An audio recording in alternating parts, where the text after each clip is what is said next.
Hi everyone, my name is Madan Mohan Rao, Research Director at Your Story. Over the years, we have been bringing to you some of the most inspiring and path-breaking SMB stories.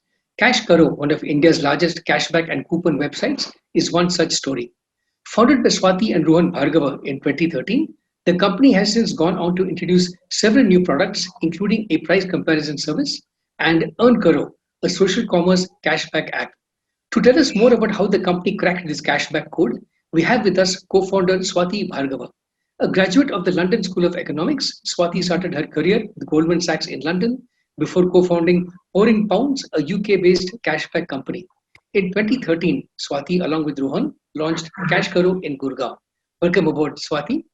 Thank you so much. Lovely to be Why don't we back. start off with you telling us a little bit about Cash Karo? How does this concept work? What problem did you spot, and how it's going right now? Swati? This is absolutely one of the most favorite topics of mine and stories as well.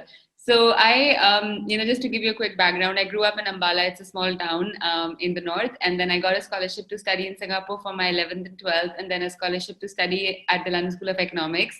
I worked after that at Goldman Sachs in London for 5 years, did investment banking, and that's when after that when I met my husband Rohan, we both wanted to do a business, and we were always on this sort of lookout for a good idea, and we came across this concept of cashback in the UK. There were cashback sites, and we thought this idea is one which should actually do really well in India.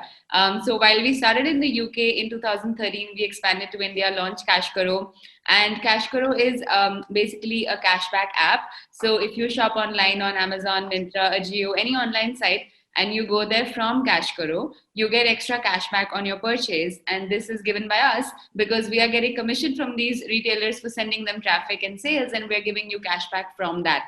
And this is real cash. You get it back in your account, as money in your bank account, or you take gift vouchers as well of Amazon or Flipkart.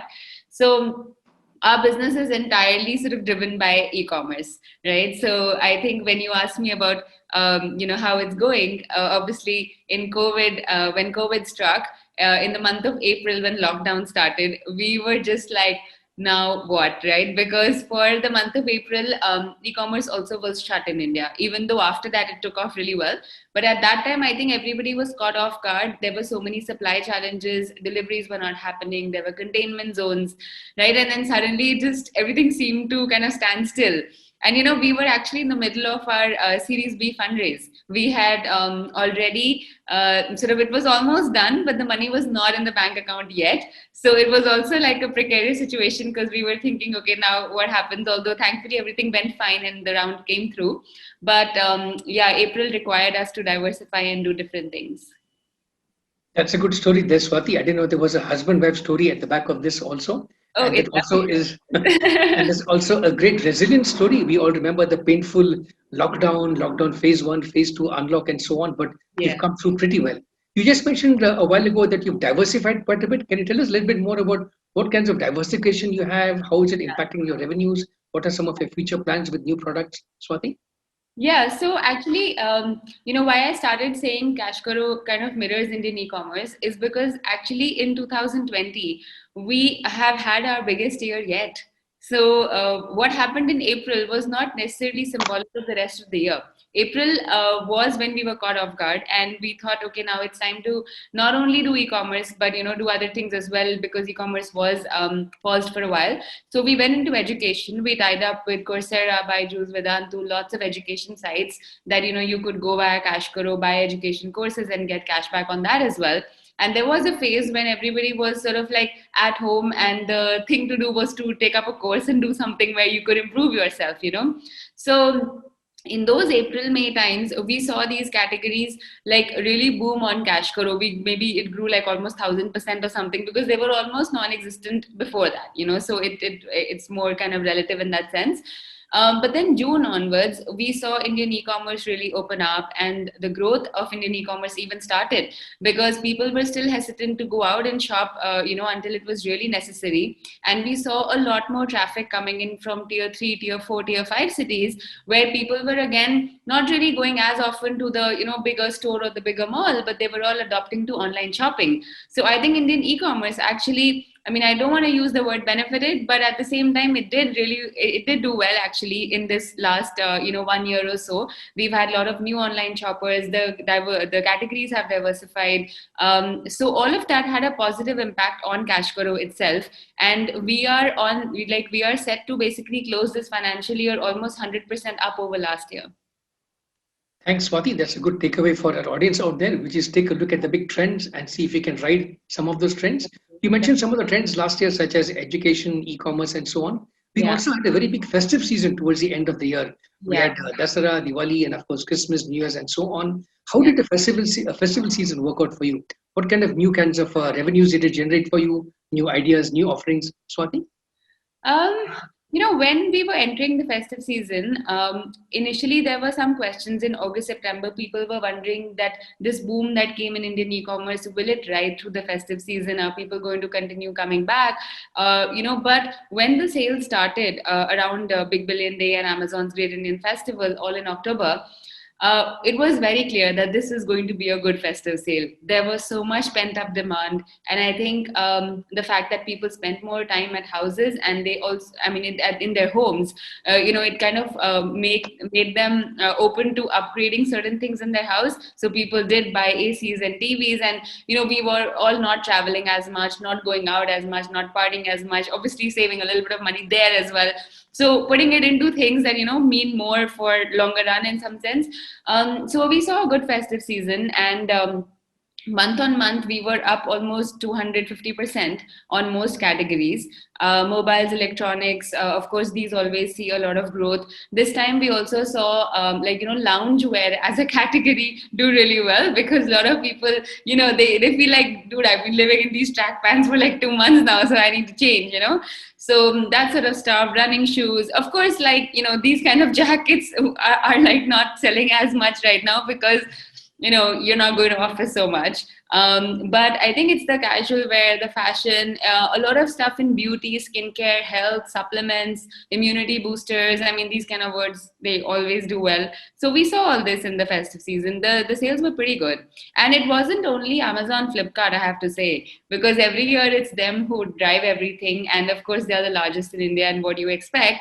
But we also had like Myntra, Ajio, Man Company, Beardo, Mama Earth, lots of new D2C brands also who came into the picture, and they did really well. So in fact, when I look at our growth over the last year, it's not only driven by Amazon, Flipkart, it's also driven by lots of new brands, and even people like OnePlus, Samsung, who are directly selling from their sites as well. Thanks, Swati. It's encouraging to hear that in these different categories, demand was picking up. You mentioned different categories of products which are picking up. What about the geography of demand? A lot of online players have huge demand in the big cities. What's the scenario like for the smaller towns and cities, tier 2, tier 3 cities? What's happening over there? Can you share with us some insights, Swati? Yeah, I mean, look, I think there is a very strong tier two coming up, which is almost becoming tier one. So if I leave aside the, 4 or 5 metros in India, the Mumbai, Delhi, Chennai, Bangalore, like 4 or 5 big metros, if I leave them, there is a whole range of, next line cities that have come up. At least on Kashkoro, we see a lot of traffic from them, whether it's Jaipur, Patna, Lucknow, and Kochi, Ahmedabad. So from all over. And then now when we look at the split, tier one actually accounts to about 50-55% of our traffic, but almost 45% now is coming from non-tier one, non-metro. And, interestingly, like we've even tried vernacular advertisements, and they do well. They do well. In fact, sometimes they do even better than an English ad. And while our product is all English, so we even debated that, okay, if people see a Tamil ad and they land on a product that is English, will that journey still be fine? But we realized that it's okay. Like people figure out once they get on the app, but at least when you do a vernacular push at the start, they understand that what's happening and it helps them. That's a very good tip right there again for our audience, Swati, that we can mix in English with Indian languages and so on. Can you tell us a little bit more about data? One of the big trends of last year, of course, was digital, the drive towards companies going digital. Now, as an online-only player, that plays directly to your advantages. So how are you using the data advantage? What are you getting in terms of insights, analytics from data for your everyday operations? Swati? Well, the biggest insight that we get is that on Kashkaro we can basically see that the customers are exiting to which site. So let's say if you come to Kashkaro and you go to Myntra, we know that you are sort of interested in fashion. So it allows us to therefore understand what people like and have some kind of categorization of our users on Kashkaro, and then we can always cross sell and upsell to them as well. Like if you like fashion, you are today shopping only on Myntra, but then if we get other brands who are in fashion, we could always offer you more variety there as well.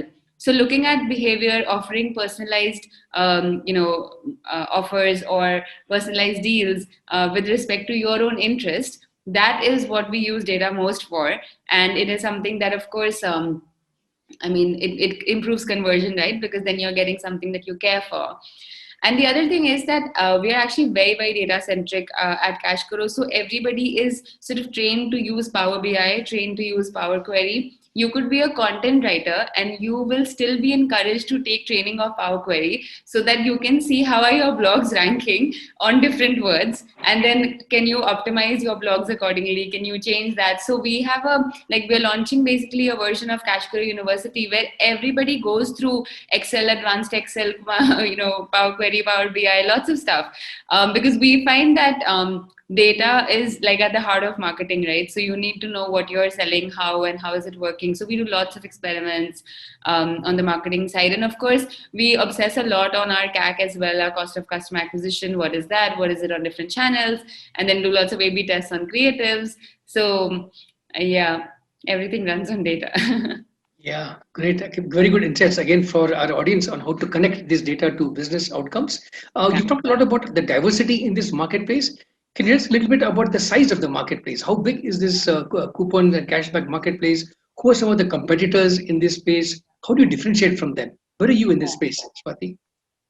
Well, I think fortunately we are leading this space to some extent. I think we also have a first mover advantage because when we moved from UK to India, there were like barely other cashback sites there, and then we were the first to raise our angel round of funding. It was $750,000. Then we raised our Series A round of funding from Kalari Capital. Then Mr. Tata came on board as an investor. Then in 2020 we closed our Series B round of funding. So I think given that we are the most funded player in this sector, it allows us to do things that can enable faster growth. So that's why if you go online, like you will see ads of Kashkaro on YouTube, on Hotstar, on lots of OTT players. You will see aggressive remarketing. There'll be a lot more that therefore we can do on that front to grow the brand. We have a large customer relations team, a large operations team. It improves experience for people. We get the best deals as well. So all of this combined basically makes the user experience on Kashkaro good. So that's why people, if they try Kashkaro, then they don't move away. So for us, our focus is not as much on competition, but it is just to like how do we keep growing the pie and how do we keep educating more and more customers that there is such an easy way to save money online. Great. Swati, you mentioned growth a few times. Can you tell us a bit more about what growth means? Is it more products, more customers, more cities, more partners, or all of the above? What does scale look like for you in the next couple of years? Yeah. Well, I think all the things you said, one needs to do all of that to grow. But to me, the outcome of that growth should obviously reflect in revenues of the company. So the commissions that we earn from our different partners, that is what we call as revenue. And the sales that we drive to them, that is the GMV. So now we are doing close to 4,000 crores of sales that we drive to our partners annually, which is a good number. And I think over the next couple of years, we are aiming to hit that 1,000 crore mark. Wow, that's a very impressive number right there, Swati. Tell us a little bit about some of the learnings so far in your journey. You've been in this space for 5, 6 years at least. You've had another run with startups when you were in the UK. What have been some of the 3 to 5 learnings you've had as a founder? Well, maybe I can share, not just for this space, but generally as well. But I'll just quickly address something about this space. I just want to say that this space is tougher than it looks. And I think maybe every entrepreneur will say that about their space. Because when we all start our businesses from the outside, it feels like, it's easy, just make a website and then everybody wants to save money. Why won't people use it? Of course they'll use it and then it's good, right? But nothing is as simple. It just needs a lot of perseverance, a lot of dedication, a lot of hard work. So when we started in India, we had to actually explain to every retailer partner, like, what is the value prop? Why should they work with us? To set up the tracking technologies with them, the systems, validation, reports. There is so much, because when you shop at Amazon via Kashkaro, for example, there is so much that goes in the back end. Like, we need to get the report from Amazon. Then after some time, we need to know if you've returned the product or not. If not, your product is in what category, how much commission should we get? So there's like a whole back end which is built. So I think my first learning is that it is harder than it looks, and it's easy to start a site, but it's not as easy to grow it. So only get into the space if you really are in it for the long run, and you have a way of sort of raising capital, or you have capital already with you, because it is going to need a fair amount of brand awareness to get people to try the product, and more importantly, to keep coming back to it. So just remember that. Second, I think if you are thinking of entering any kind of business, then there are certain things that you need to look at, right? Is the market big enough? What are the unit metrics that you think you are going to get into that market? What is your team going to be like? Right? So need to think about all these three things very, very carefully. Which brings me to number 3, that if you do want to do a business in any field, the most important thing that you can do is surround yourself with really smart people and be able to hire a very good team. Like, even today, when people ask me, what are you doing with your money? I'm like, I'm hiring the best team possible, right? Because I think that is like, if you, like they say, if you have a big dream, then the more important your team, because you just can't do it alone. So I am like a big believer in hiring people well, really, really taking care of them, trying to have amazing retention going, and building a really vibrant work culture so that people just enjoy their work and they're happy at Kashkaro. And I think we've managed to create that. So that is like, hands down, what I think is most important. And that's why I also think that one of my learnings has really been my own evolution from being, somebody who had an idea, to then having a team and being their manager, to then actually gradually learning how to become a leader. Because all these are actually different steps and they require you to be a different person. So now I feel that, okay, as a leader, my job is to inspire, it is to motivate, it is to hire the right talent so that they can go out and do the right things. So right now in like lockdown, when lockdown started, when work from home started in mid-March, for the first month or so, we were not doing any morning meetings. We were just like, whatever, we'll see how we get on. But then we realized that there was a need to actually connect every morning. Otherwise, that sync was not there. People didn't know when the work day started, when it's ended, all of that. So now what I do, fast forward to like a few months, is that we started a 9:30 a.m. morning meeting, video call with everybody, and I host something called the CK Morning Show. So like, you're asking me questions like this, there is something that every day I have a different guest on CK Morning Show who is actually one of our team members. And we get to know them. We really ask them about like their growing up memories, their struggle of success, experiences. Like, we just really get to know them in that 15-minute slot. And everybody feels so happy that they are on the hot seat today. So normally people who get interviewed are, a different type. And then somebody's always thinking, okay, today somebody, like I am the one on the hot seat. So when people get appreciated like that, and we get together, we celebrate work anniversaries, birthdays, everything in the morning. So I think our work culture actually has evolved so much in this work from home period that I will now figure, like, we'll have to think of much more what to do when we even go back to office. So yeah, those are some of my learnings. Swati, those are very good learnings again.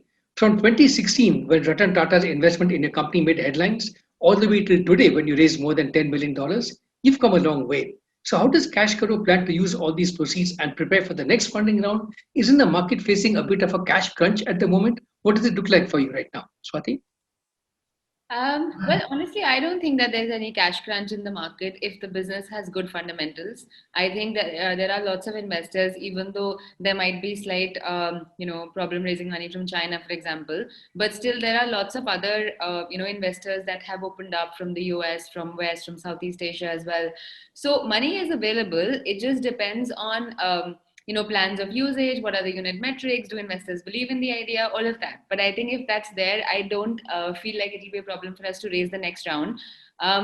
We're also like 50 spenders, I have to say, because we just focus on ROI a lot, and even our monthly burns are never more than $100,000. It's always lesser. So, a 10 million will also last us a long time, but that's not the idea. The idea is, like you said, what's the money for? It is actually to accelerate our growth and to, do a lot more brand awareness for Cash Karo, so that it really becomes the household name that we're looking it to become. Having said that, we don't believe in spending a lot of money where we cannot measure ROI. So I don't see us doing hoardings, for example, and I don't see us doing TV ads, but I do see us being all over on the internet. And that's what you will see. What we will also use the money for is to grow our two new ventures that we've gone into. One is a brand called Earn Karo, which is a social cashback app. What Earn Karo allows you to do is to basically share deals from Amazon, Flipkart, Myntra, Jio, lots of different sites with your WhatsApp groups, with Telegram, anywhere on the internet. And if anybody buys from your link, you earn money. So you earn that profit. And so we see a lot of housewives, students, people who want to work from home, they want an additional income. They're using Earn Karo to share deals with their network of friends and family. And they're earning a lot of money for themselves. We also find influencers using Earn Karo. So let's say if I'm an influencer on Instagram and I'm like, hey, I got this scarf from Myntra, and if you want to buy it, you can click on my link. Normally, I would just give my Myntra link. But now I will go to Earn Karo, convert that Myntra link into my Earn Karo link and give it to you. You will still go shop on Myntra. You won't know, but I will get commission. So that is the power of, we are basically enabling people to monetize their recommendations. And that is seeing great traction. So Earn Karo is there. And then we've also gone into assisted e-commerce.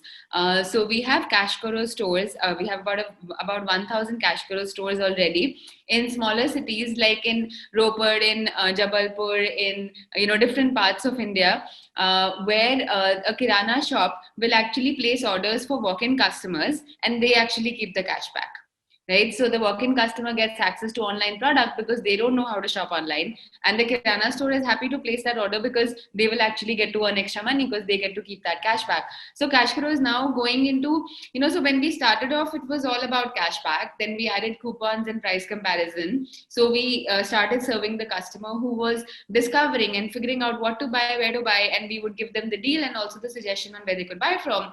Then we went into Earn Karo, which allows us to further open up the funnel and address the shoppers who know how to shop online, but they don't know what to buy. So they want to rely on recommendations. And then assisted e-commerce opens up the funnel further, saying there are people who've heard of online shopping that don't even know how to buy, but they can go to someone who will place that order for them. So I think these are like the areas that we want to continue investing in with our new fundraise. And also like I said, I'm all about team and hiring the best people. So we are hiring very aggressively. When we started work from home, we were 120 people. We are almost 200 right now. So all this growth has happened during this time, and we will continue getting really good people on board. Thanks, Swati. That's a very nice progression that you explained to us on the sequence of products that you have.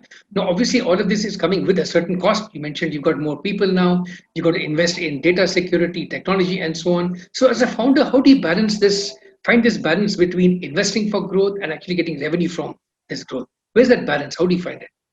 I think for me, that balance comes by actually remembering, by actually minutely studying every month's MIS and looking at where we are spending money and not forgetting that this is real money that is being spent.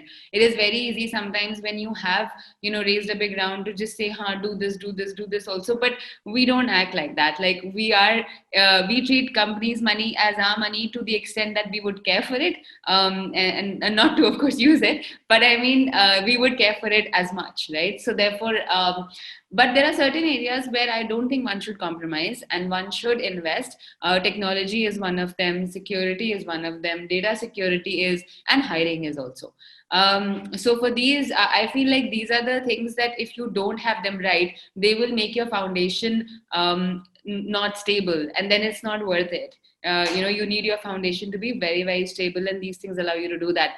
If I'm concerned about cost, I would cut down on the branding part of it. Thanks, Swati. You've covered a lot of ground today. Would you like to share with us maybe a few tips, some three pieces of gyan for the audience? You've shared some experiences, you shared some of your learnings, you shared Yes. some of the milestones in your journey. So, can you end with maybe three tips for the founders in our audience on how to be a good entrepreneur and how to succeed in these uncertain times? Swati? Okay. Well, I think my first tip always is that one should never assume the answer to be no. Always ask that question. And my favorite stories for these are like, when I applied for the Singapore scholarship, I was, a small girl in Ambala, never gone abroad. Nobody's ever gone abroad. What are the chances I'll be one of those 25 people all over India? But I did not give up, right? I did apply for it. I mean, when we had the meeting with Mr. Tata, I remember sitting across him and when I had entered the room, they told me Mr. Tata is sitting here having his lunch and you can project there, right? You can stand there near the projector and do your presentation. And I remember thinking, if I'm going to do that, he's sitting here, there'll be no eye contact. He won't know us. Why will he like us? So I asked Mr. Tata, so do you mind if I had not used the deck and I just sit across from you and we have a chat? And he said, sure, right? So I said, I have 15 minutes with you. I can do what I want, right? So he's like, yeah. But if I had not asked that question, I don't think he would have invested because we wouldn't have connected as individuals, I'll just be like a girl doing a presentation. So I think my first tip always is to always take that shot, take the leap, don't be afraid. There are lots of people who actually, when they think of starting up, they are afraid of failure. And I'm not saying that failure is okay and it's easy and why not. Yes, it's okay, but it's not easy. I understand that completely. But I would just encourage you to think about, like, why are you so afraid to fail? What will happen? You will only be richer with that experience. I'm also not one who will always encourage you to go to a startup. I feel like it's a lot of work and it takes much more than you can see. So please think about it. Be fully convinced. But if you are fully convinced, then don't be afraid. It's all right. Because if it doesn't work, you will be much more employable having done a startup and having shown that, there is hustle in you than otherwise. Like we have an entrepreneur in residence program that we're starting at Cashguru, where we actually want ex-entrepreneurs to come and work with us because we feel like there is so much, that they can contribute. So all of this is part of my first tip. The second tip is that I think that you need to find a way to I wouldn't say be an eternal optimist. That's not who I am either. But I think that you need to find a way to recharge your battery every morning, because as a leader, if you have a charged battery, then only you can go and charge everybody else who comes in contact with you. And don't forget that as an entrepreneur, evolving into that leader is also part of your job, because if you don't do it, your team will not perform as well and your vision will be like half met only. So find a way. For me, that way is basically to have a morning routine. I do pranayama meditation in the morning, and I feel that really sets me up so that when I go at 9:30, I know that, like, okay, I'm okay to be the like the smile that you want to see in the morning, because everybody wants that. And if I don't do it, I don't know who else will, right? So as an entrepreneur, I think sometimes you have to adapt and put yourself out there. And my number three tip would be to visualize. Learn how to visualize. Spend that time in the morning when you are sitting to actually visualizing how you want your day to go. How do you want this month to be like? How will it feel when you get that investment? How will it feel when you become like a topper on your story website or something? I don't know. Whatever is it that makes you happy, whatever is your goal, emotionally engage with it, feel it. Then only it comes into your life. So yeah, those would probably be my tips. Thanks so much, Swati. You've given us so much of a wealth of insights today, both from the professional and the Right. personal sides. Thanks for the personal story about the interaction with Mr. Ratan Tata, a very nice backstory of how this whole investment thing works. Thanks Yeah. so much for all your insights today. For me and for all the audience, on behalf of all the audience, I think some key takeaways for us are the three T's: technology, traction, and trust. So Yeah. use technology, definitely make sure you get traction before you launch something else, and win the trust of the customer, the partners, and the employees. Yeah. Thank you so much, Swati. I wish you a very good week ahead, and for your whole team, a fantastic year, a fantastic decade ahead. Thank you all Thank so much. And for on behalf of your story, thanks to all of you in the audience as well. Thanks.